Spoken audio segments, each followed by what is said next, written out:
आज के इस सेशन में जानेंगे फंक्शन ओवरलोडिंग क्या होता है। जैन 2021 एग्जामिनेशन में एक क्वेश्चन पूछा गया था, differentiate between function overloading and operator overloading with suitable example.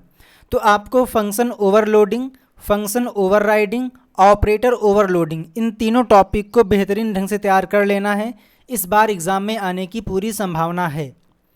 Function overloading क्या होता है, इसको प्रोग्राम में कैसे अचीव करते हैं, इसके क्या एडवांटेज और डिसएडवांटेज हैं, आज के इस सेशन में जानें। उसके पहले एक छोटा सा टास्क आपके लिए कि अगर हमें दो वैल्यूज़ को ऐड करने का फंक्शन क्रिएट करना है तो उसके लिए प्रोग्राम कैसे लिखोगे। तो बिल्कुल सिंपल है। सबसे पहले हम क्या करेंगे, एक हेडर फाइल इंक्लूड करेंगे, देन यहाँ पर नेम स्पेस को यूज़ करेंगे और मैंने यहाँ पर एक फ़ंक्शन क्रिएट किया। फंक्शन का नाम रखा ऐड, जो कि दो पैरामीटर्स वाला है और दोनों ही पैरामीटर्स इंटीजर टाइप के हैं। और जो ये फंक्शन है ये x प्लस वाई, जो भी वैल्यूज़ आएंगी x और y में, उनको ऐड करने के बाद जो रिजल्ट है वो रिटर्न करेगा। देन हम लोग आएंगे मेन फंक्शन के अंदर और हमने यहाँ पर ऐड मेथड को कॉल किया। कॉल करते समय दो वैल्यू पास की, पहली 50 और दूसरी 60। तो सिंपल सी बात है, चूँकि आपके फंक्शन का नाम क्या है, ऐड, जिसको आप कॉल कर रहे हैं और इस फंक्शन को यहाँ पर डिफ़ाइन किया गया है, तो सिंपल सी बात है आपको यहाँ पर दो वैल्यू पास करनी होंगी क्योंकि ये दो पैरामीटर्स वाला है। इसको मैं यहाँ से कंपाइल एंड एग्जीक्यूट करता हूँ तो आपके सामने कुछ इस प्रकार से रिजल्ट आ जाएगा 110। यहाँ पे आ चुका है 110। बट क्या हो अगर मैं इस फंक्शन को दो बार डिफाइन कर दूँ। ठीक, सेम नाम, सेम पैरामीटर्स। तो अभी आप देखेंगे यहाँ पर आपको दिखाई देगी एरर। एरर क्यों? क्योंकि ये बोल रहा है कि भाई आपने ऐड नाम का फंक्शन जिसमें दो पैरामीटर्स हैं इसको पहले से डिफाइन कर दिया है, तो वही फंक्शन आप दोबारा से क्यों डिफाइन कर रहे हो।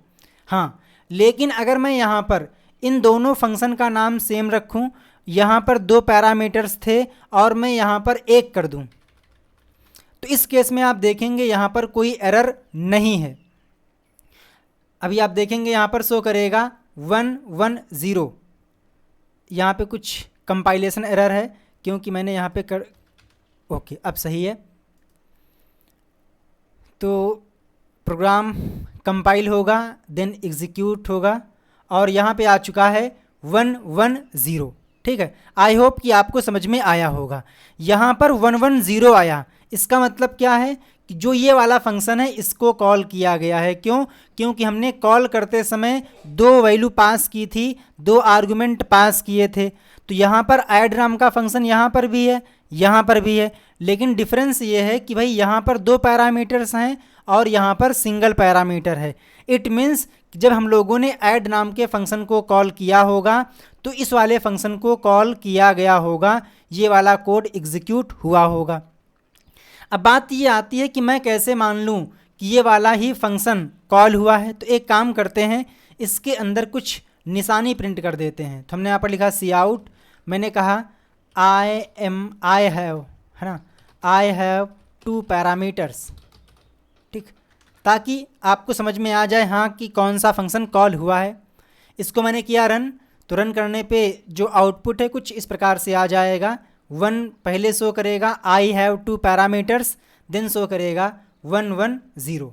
देखें आप, तो आपको यहाँ से समझ में आ गया है कि भाई फंक्शन का नेम भी सेम था, फंक्शन का रिटर्न टाइप भी सेम था, लेकिन यहाँ पर दो पैरामीटर थे और यहाँ पर सिंगल पैरामीटर है। बस जो ये आपने यहाँ पर काम किया है ना, इसी को बोलते हैं फंक्शन ओवरलोडिंग। मीन्स जब एक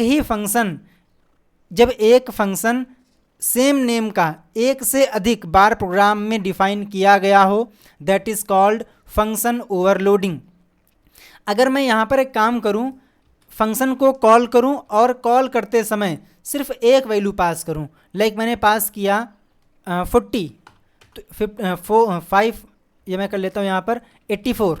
तो इस केस में क्या होगा, जब यहाँ पर कोड एग्जीक्यूट होगा तो ये वाला फंक्शन कॉल किया जाएगा क्योंकि यहाँ पर आपने दो वैल्यू पास की हैं, 2 आर्गुमेंट पास किए हैं तो ये फंक्शन कॉल होगा।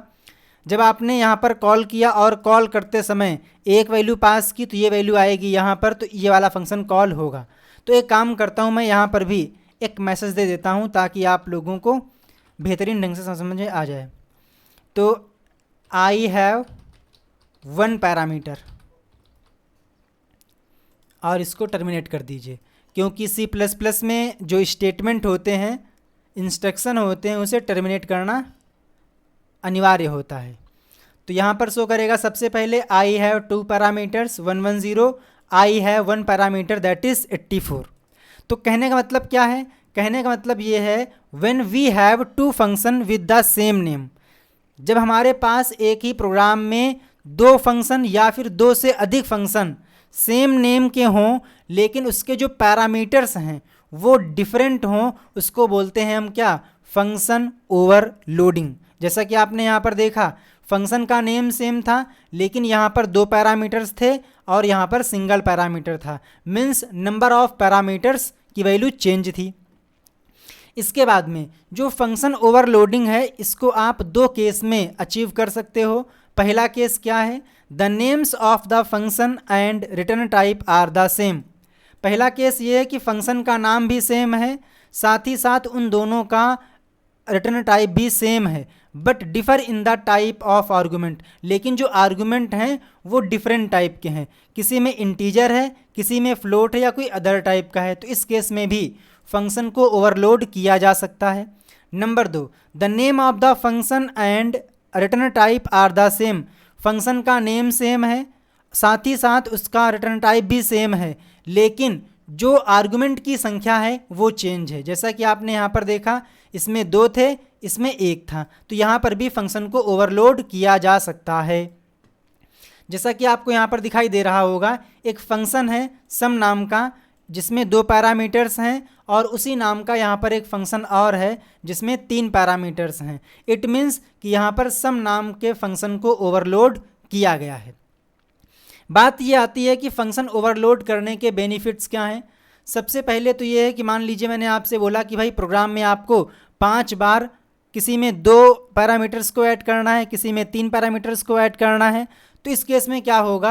आपको डिफरेंट टाइप के फंक्शन क्रिएट करने पड़ेंगे और उनके अलग अलग नाम रखने पड़ेंगे और बाद में उन्हें आपको याद भी रखना पड़ेगा कि भाई कौन सा फंक्शन कितने पैरामीटर्स एक्सेप्ट कर रहा था, कितनी वैल्यूज़ को वो ऐड कर रहा था। मैंने आपको यहाँ पर ऐड का एग्जाम्पल दिया है, आप यहाँ पर कोई अदर एग्जाम्पल भी ले सकते हो। तो पहला बेनिफिट ये है कि हमें यहाँ पर एक ही नाम से डिफरेंट टाइप के फंक्शन को डिफाइन कर सकते हैं, जिससे जो कोड है उसकी अंडरस्टैंडिंग ईजी हो जाती है। साथ ही साथ मेमोरी स्पेस भी सेव होता है और जो कंसिस्टेंसी है वो मेंटेन रहती है, इंटरफेस भी क्लियर रहता है, प्रोग्राम रीडेबल रहता है। फंक्शन ओवरलोडिंग कॉन्सेप्ट का यूज़ करके हम क्या कर सकते हैं? एक फंक्शन एक से अधिक फंक्शन को सेम नाम से डिफाइन कर सकते हैं, बट जो उनके आर्गुमेंट हैं वो डिफरेंट होने चाहिए। फंक्शन ओवरलोडिंग से जो प्रोग्राम है वो फास्ट हो जाता है, मीन्स फास्ट एग्जीक्यूट होता है। अब दुनिया में जितनी भी चीज़ें हैं अगर उनके एडवांटेज हैं तो उनके डिसएडवांटेज भी हैं। इसका डिसएडवांटेज ये है, function declaration that differ by their return type can not be overloaded with the function overloading process. अगर फंक्शन का डिक्लेरेशन में जो रिटर्न टाइप है वो चेंज है, डिफरेंट है, तो इस केस में फंक्शन को ओवरलोड नहीं किया जा सकता, फंक्शन ओवरलोडिंग मेथड को अचीव नहीं किया जा सकता है। अब आपको यहाँ पर एग्जांपल दिया गया है, जैसा कि आप यहाँ पर देखें सम नम, इस नाम के फंक्शन को यहाँ पर ओवरलोड किया गया है। पहले 2 parameter, then 3 parameter, then 4 parameter यहाँ पर पास किए गए हैं और यहाँ पर फंक्शन को कॉल किया गया है। तो यहाँ पर सम नम नाम के फंक्शन को ओवरलोड किया गया है और यहाँ पर आप लोगों को इसकी जो डेफिनेशन है वो यहाँ पर दिखाई दे रही है। ये था डिक्लेरेशन, क्योंकि जब भी आप लोग कोई फंक्शन क्रिएट करते हो, अगर आपने फंक्शन को मेन फंक्शन के ऊपर डिफ़ाइन किया तो कोई एरर नहीं आएगी, बट अगर आपने फंक्शन को मेन फंक्शन के बाद डिफ़ाइन किया है तो इस केस में आपने जो फंक्शन डिफ़ाइन किया है उसका डिक्लेरेशन आपको मेन फंक्शन के ऊपर देना होता है, जैसा कि यहाँ पर दिया गया है। आई होप कि आपको समझ में आया होगा फंक्शन ओवरलोडिंग क्या होता है। आपके पास कोई डाउट है तो आप उसे कमेंट कर सकते हैं। जय हिंद, वंदे मातरम, थैंक यू।